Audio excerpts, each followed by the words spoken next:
晨啊，各位，今日我哋要離開維也納，出發去 Bratislava 啦。再見啦，維也納！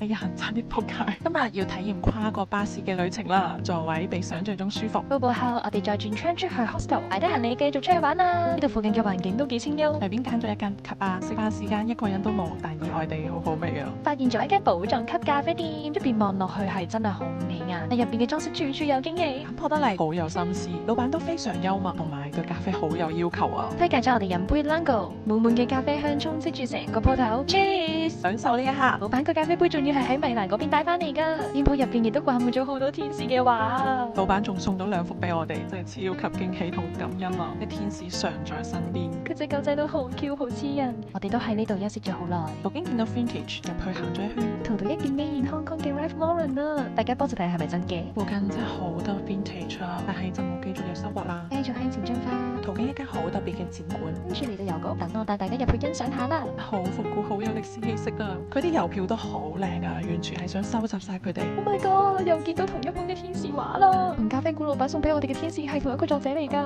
繼續行就見到最著名銅像地道工人傅默爾，同老城街道上面嘅美男子孫南爾爵士，大家都喺度排隊影相啊！個小朋友真係好乖啊，可以坐定定俾我畫畫。繼續向前行就嚟到邁克爾街同埋邁克爾湖，仲有人喺度街頭表演唱歌，真係好好聽啊！經過邁克爾湖隔離嘅巷仔，走出門市小店同書香嘅街巷，呢間書店就咁喺出邊睇，都覺得入邊有好多嘅寶藏等住大家嚟探索啊！繼續穿街走巷嚟到聖馬丁主教座堂，教堂入邊都幾靚幾寧靜。終於就翻返去 hostel 休息啦。今日就用一杯啤酒嚟同大家講拜拜啦，晚安。安，聽日見。